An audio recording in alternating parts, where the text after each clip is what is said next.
Olá pessoal, tudo bem? Aqui é o professor Luciano Santana. Estou aqui mais uma vez acompanhado e muito bem acompanhado com o professor Douglas Camilo, que também atua com consultoria empresarial, e a professora e também coach Ângela Pisaia. Tudo bem? Tudo bem? Tudo ótimo. Legal. A pauta desse vídeo, pessoal, é muito sugestiva. É liderança e gestão de equipes.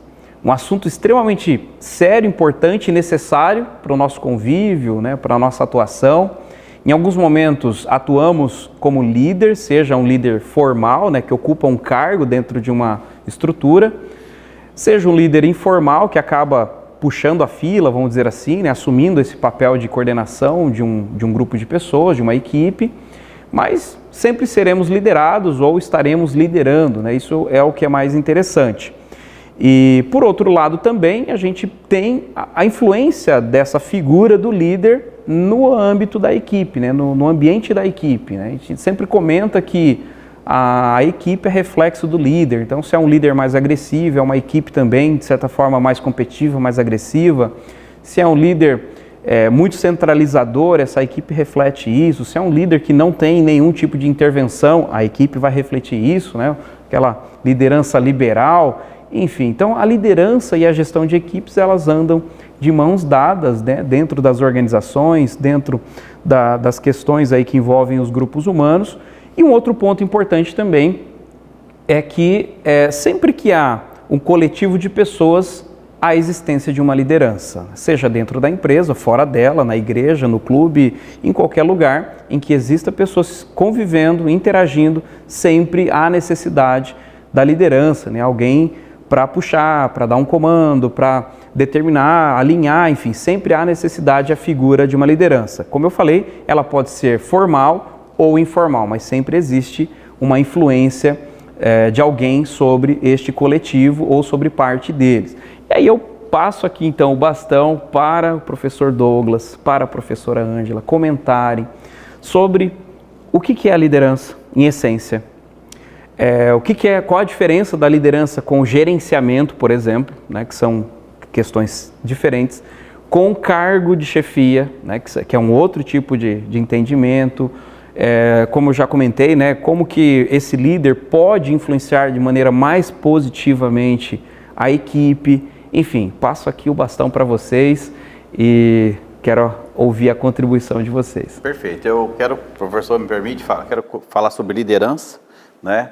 Liderança não é um cargo, liderança não é status, liderança não é salário, liderança é uma atitude. Então, se posicionar como líder é extremamente fundamental e a natureza força isso, né? Lembra, nós fizemos um trabalho uma vez com um grupo de haitianos, angolanos, para ajudar eles a construir o currículo e tudo mais, e entra a questão da linguagem, conflito, acho que resume várias coisas que a gente trabalhou aqui, esse exemplo. E de repente surge um líder, que ele começa a interagir diferente, dá pequenas instruções para o grupo, ou seja, é uma atitude, é um posicionamento, é necessário se levantar. Então isso pode acontecer num grupo de pessoas, no ambiente de trabalho, ou até mesmo em crianças brincando. Vai brincar de alguma coisa, vai dizer, vamos brincar de tal coisa? Aí daqui a pouco, tá chato, vamos brincar de tal coisa? Ou seja, e organiza processos, organiza tempo, organiza critérios para a tomada de decisão. Então, liderança não é um cargo, liderança é uma atitude. Eu gosto muito de usar a seguinte colocação: Jesus Cristo, sendo Deus, formou uma equipe. Então, quando eu e você tem uma atitude de buscar pessoas para organizar, para estabelecer uma estratégia para um objetivo, é extremamente importante. E o ponto-chave de liderança, Luciano, é a capacidade de influenciar os outros em relação a uma missão, que é despertar no outro o desejo de estar junto, sem falar, vem comigo que eu vou te pagar isso, vou te dar aquilo. Não, é querer estar junto para algo muito maior, que é uma missão, que é um propósito. É inspirar, é a capacidade de influenciar o outro, falar assim, cara, eu quero estar junto, me faz bem estar junto. Então, quando nós falamos de liderança, é essa característica que eu gosto de usar muito. E eu fecho essa explicação de liderança com uma frase de John Maxwell. Eu gosto muito de ler John Maxwell. E ele diz assim: é um número muito pequeno se você quer conseguir a grandeza. Então, eu preciso me relacionar com mais pessoas, formar times, formar equipes para que eu consiga a grandeza, né? Então, a partir desse momento que as pessoas começam a compreender que liderança é uma atitude, todos nós podemos desenvolver as competências para a liderança. Estabelecendo as competências para a liderança, fica muito mais fácil ter resultado, né? É interessante você ter falado aí, ó, no final de resultado, tem uma fala de Peter Drucker que eu gosto, que ele fala que carisma não é liderança, resultado sim. Então, porque geralmente existe esse equívoco, né? É aquela pessoa muito comunicativa e tal, nossa, é um líder nato. Entrega resultado? Né? Porque o líder, o que ele faz? Ele inspira essa equipe a entrega do resultado, a atingir a meta, né? E é justamente isso, é uma série de competências e habilidades que a pessoa apresenta que a torna líder, né? Então, qualquer pessoa pode desenvolver essas competências e essa habilidade e atuar como um líder eficaz.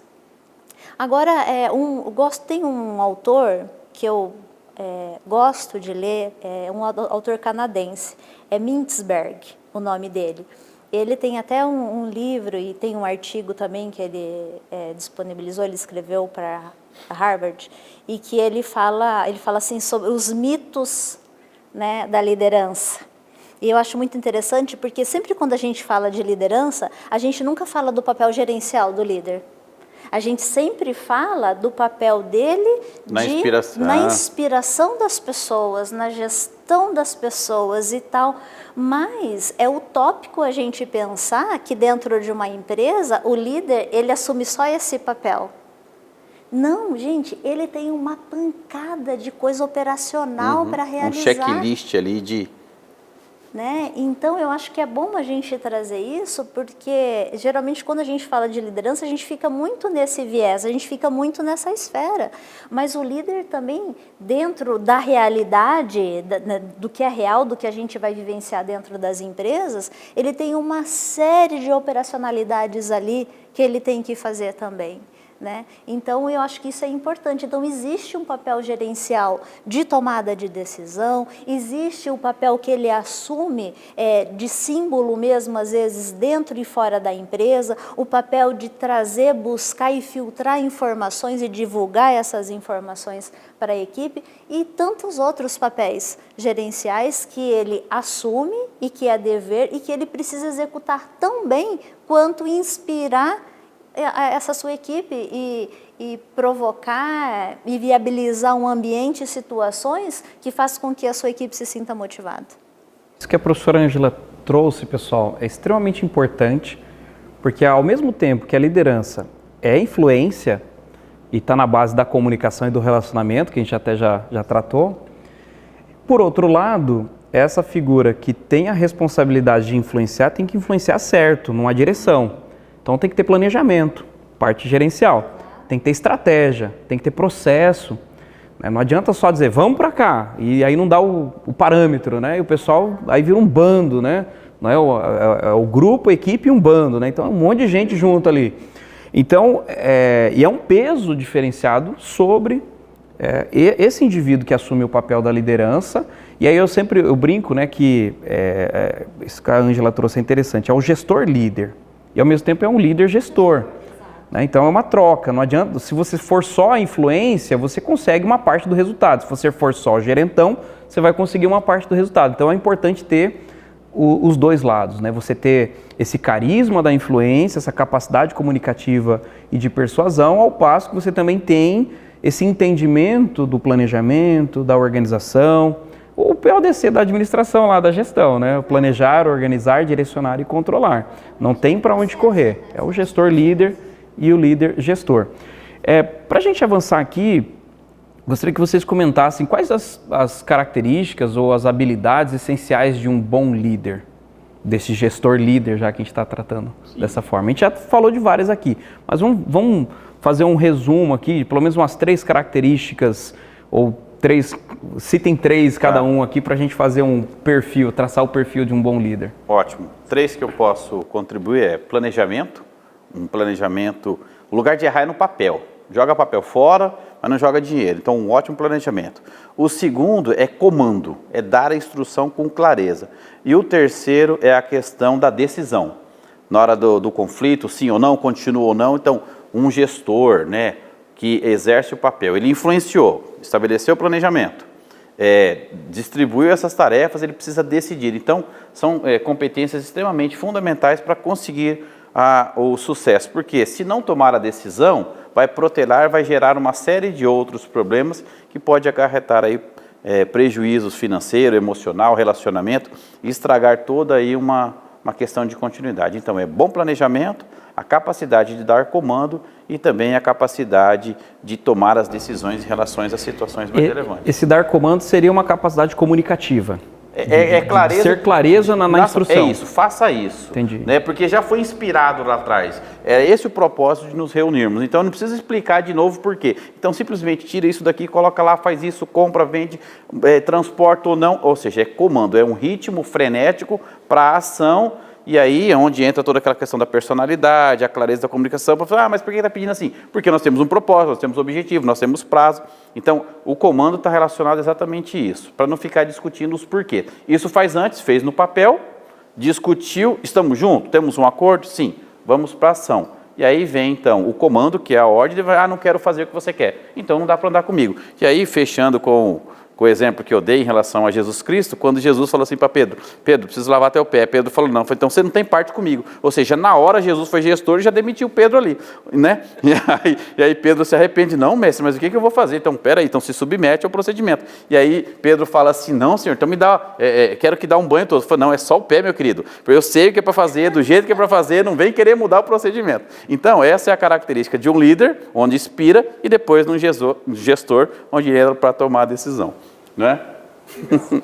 Eu trouxe interessante que você trouxe bastante elementos do papel gerencial do líder, né? E eu quero trazer algumas competências de comportamento, que eu acho essencial. Empatia, essencial. E um líder ele só vai conseguir empatia se ele conhece individualmente cada membro da sua equipe, e isso é fundamental. Então, é ser empático. E daí eu gosto, quando eu falo de empatia, eu gosto da gestão da singularidade, porque eu cobro o que eu posso, do que ele pode me oferecer. E eu providencio, eu viabilizo o desenvolvimento do que cada um necessita especificamente. Então eu preciso ter empatia para que eu consiga fazer esse movimento. Flexibilidade. Então eu sou firme com a entrega de resultado, mas os caminhos que nós vamos adotar para chegar lá, eu vou olhando para o feedback e, se é necessário, eu sou flexível e vou fazendo ajustes à estratégia que a gente desenhou. E criatividade e visão de futuro. Sim. Né? Então, é preciso ter uma mente disruptiva. Né? A gente está falando muito disso agora, nesse momento, mas isso não é novo, isso daí já é uma necessidade. Então, principalmente um líder, ele precisa ter uma mente disruptiva, ele precisa estar à frente da curva, ele precisa ser inovador, ele precisa ser criativo. E uma coisa em relação a esses ajustes durante, o míssil teleguiado, ele não vai reto, ele vai corrigindo a rota durante o percurso. Então são pequenos ajustes, ele está indo para o caminho, vem a informação, ajusta, até acertar o alvo. Assim é na vida, né? Então nós temos um propósito e precisamos fazer pequenos ajustes, assim como o míssil teleguiado, porque vai explodir no lugar certo, que é bater a meta, atingir o resultado e conquistar o prêmio que deseja, né? Bacana. Bom, pessoal, eu vou fazer a última pergunta, daí a gente encerra aqui o nosso bate-papo.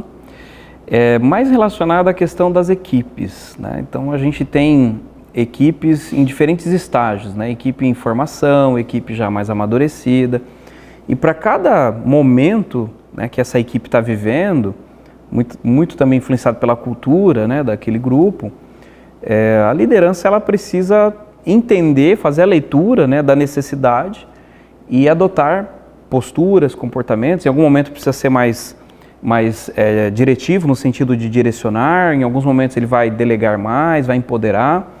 E aí eu queria pedir para que vocês trouxessem aqui algumas orientações, insights gerais, para que o pessoal que está aqui nos assistindo possa ter essa percepção, né, no momento e na oportunidade de atuarem como líderes? Um ponto é a coletividade, né? Estar unidos para que um propósito seja coletivo. A professora falou sobre a questão da disruptura, né?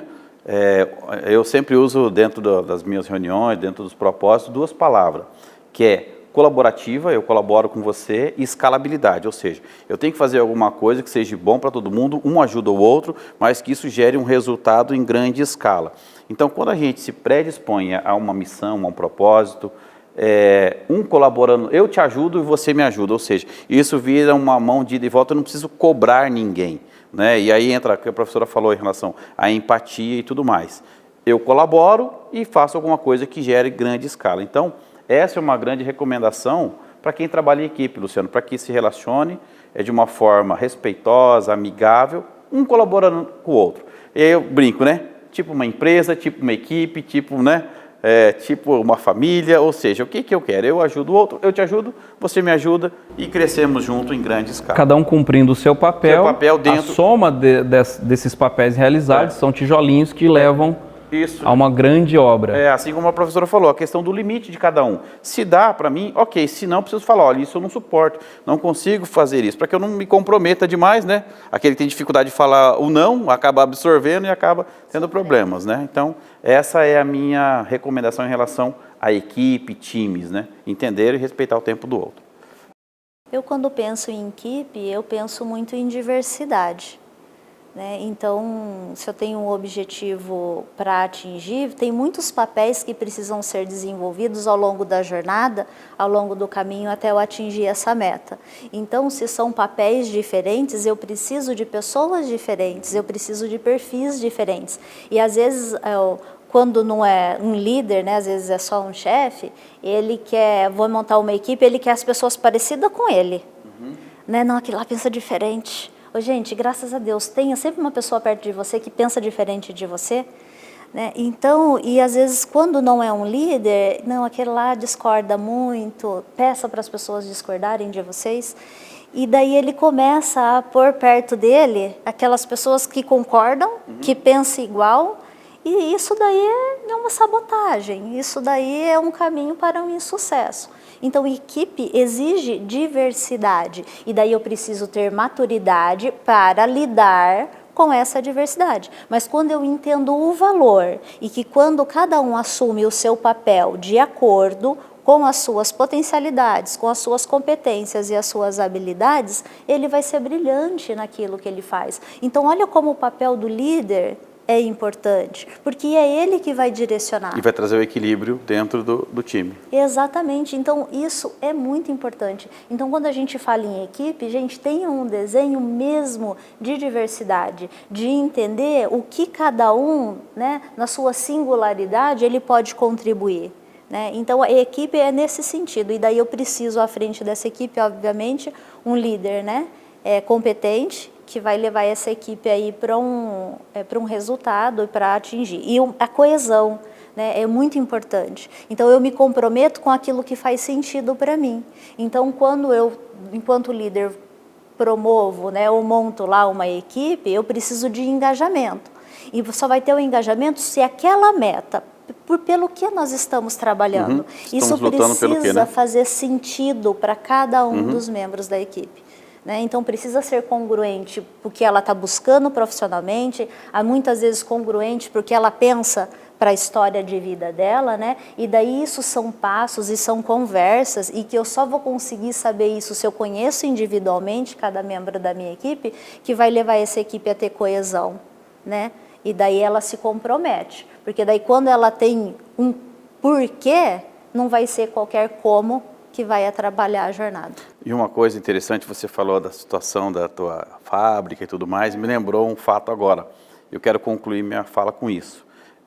Durante o processo de missão, propósito, as equipes, as pessoas vão saindo e vão chegando novas pessoas. E não fica aquela sensação de frustração, nossa, fulano saiu. E uma colaboradora comigo, trabalhava comigo uma época, disse o seguinte, quando eu precisei desligar alguns colaboradores, eu fiquei muito sentido em ter perdido esse tipo de profissional. E ela falou assim, Douglas, equipe é quem fica. esse é o time que você tem, é com esse time que você vai ganhar. Então, dentro desse processo as pessoas vão entrar na equipe, vão sair da equipe. Mas quem é equipe? Equipe é quem fica. Então, sabendo trabalhar isso, com essa organização toda, fica muito mais fácil concluir e atingir os objetivos. Bacana. São insights, são ideias, são provocações colocadas aqui pela professora Ângela, pelo professor Douglas.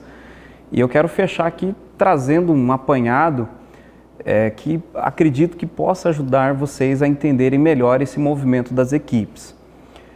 Existe um primeiro momento, né, quando os grupos são formados, que é o momento do encontro, que é quando as pessoas não se conhecem, então ali, e aí chega e quem é você e tal, cada um na sua, então tá tudo certo. Depois, passado alguns dias ou a convivência começa a acontecer, vem um segundo estágio, que é o estágio das diferenças, onde as questões, né, da diversidade, muito bem colocado pela professora Ângela, começa a aparecer. É um segundo estágio que a gente chama de conflito. E aí a intervenção do líder faz toda a diferença, porque ele identifica o ponto de conflito, já trata, já dá feedback, comunica, faz o que tem que ser feito, né, intervém sobre, e a gente avança enquanto grupo para um próximo passo, que é a normalização ou a criação de regras de convivência. Então a gente já sabe quem é quem, o papel de cada um, as responsabilidades, então cada um agora já tem consciência do que precisa ser feito. Bom, passado essa terceira fase, aí nós vamos para a produtividade. Aí a gente consegue ser produtivo, né? Porque até então a gente está discutindo. Na fase 2, o que tem que ser feito, quem é você, quem não é, que eu concordo, discordo, e, né, o que eu faço, o que eu não faço. Poxa vida, na quarta etapa, aí vem a performance, aí vem o desempenho, aí vem a produtividade. Então isso é muito importante. E aí tem uma quinta etapa ainda nesse processo todo de formação de equipes, que é a dissolução. Que principalmente quando são equipes por tempo determinado, né, ao final de um projeto, ao final de um período, se desfaz. E aí cada um vai seguir a sua vida, cada um volta para a sua localidade e muitas vezes as pessoas podem ter algum tipo de sofrimento, uma angústia, uma ansiedade, porque essa vida em equipe é tão intensa, a gente aprendeu a conviver, a gente lutou para isso e depois, puf, né, isso se desfaz. E aí mais uma vez a liderança faz toda a diferença em acolher essa pessoa que supostamente possa estar passando, né, por uma situação de angústia, de ansiedade, num certo tipo de sofrimento, até que ela retome, né, a sua vida, a sua jornada individualmente. Então isso é um apanhado geral, acho que ajuda a gente fechar esse assunto. Para você que está aqui nos acompanhando, esperamos que também possa fazer sentido para você, que você possa tirar e extrair bons aprendizados da série que a gente gravou aqui para vocês, sobretudo deste tema, né, da liderança e da gestão de equipes. Professor Douglas, obrigado. Eu que agradeço, Tio Lu. Professora Ângela, obrigado. Eu que agradeço. A gente vai ficando por aqui. Um forte abraço para você, muito sucesso, prosperidade e até a próxima. Valeu, tchau, tchau.